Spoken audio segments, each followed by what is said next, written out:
hardest part about living in Europe for me is just being so far away from my family. My parents are in Miami. Half of my dad's family is in Jamaica. Here I have my mom's grandfather who still lives in Chocowitz. But, and then I also have family in Chicago. And we're just all really separated and all over the place. In Chicago, I have a newborn cousin.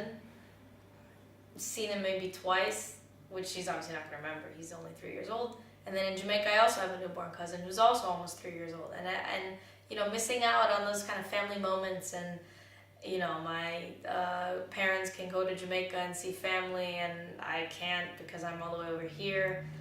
And in the beginning, it was quite difficult because I even, you know, when I would get my period, you know how girls get emotional in their period or whatever, I can't really help it. I would cry every month, and it was just automatic.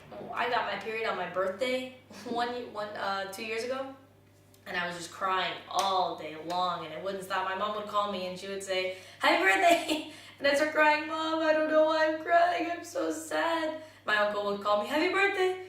Uncle Len, I miss you so much." And I would just start crying. I don't know why. It was hard to be alone, not with all my family. And then last year, it became even more difficult. Family went through a lot of difficult times. We had, at the beginning of the year, my great-grandmother died. And then I actually had, so this was the mother of my grandfather who was in Chocowitz. And I had to be the one to tell him that she died. It's kind of hard to tell my grandfather that his mom died. And then soon after, my cat died. Which, I mean, alright, great-grandmother and then cat. I'm not trying to compare the two of them as if they're on the same level, but I was pretty connected. I had 3 cats, and I was pretty connected to all 3 of them. You know, pets, you love them. They're like family. That was also emotionally, it was hard to watch, so it was emotionally difficult.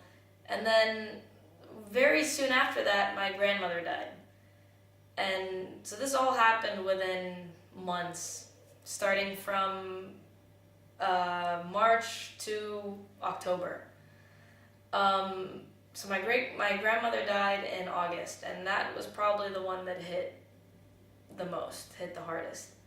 I was very close to her, and even though at the end of the day, sometimes you expect it, it's still, you can't prepare yourself for it.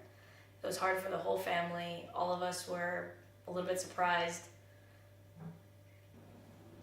Well, I spent that whole day with my grandmother the day she died. It was actually by accident. We just happened to have come to Jamaica that day, or the day before, and I decided that day I just wanted to spend time with her because I hadn't seen her in a long time.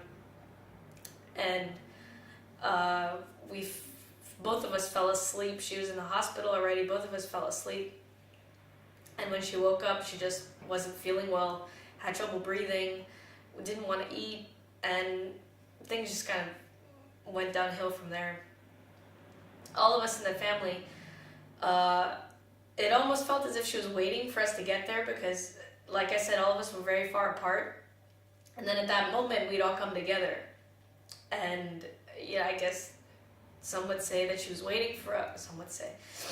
Sometimes we think maybe she was waiting. Sometimes we think, you know, maybe she just gave up. She went through a lot of heart surgeries, a lot of difficult times, health problems. And that happening, seeing all of it, it was hard to go through. And then, okay, so we had to have the funeral and this and that. You know, as soon as we started kind of picking ourselves back up, bam, great aunt died. So this is my grandmother and my grandmother's sister. Not even 2 months passed.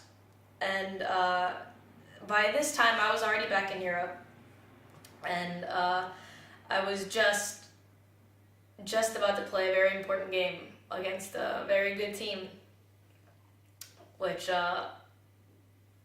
emotionally was hard to go through, and I'll tell you a little bit more about that in the next episode.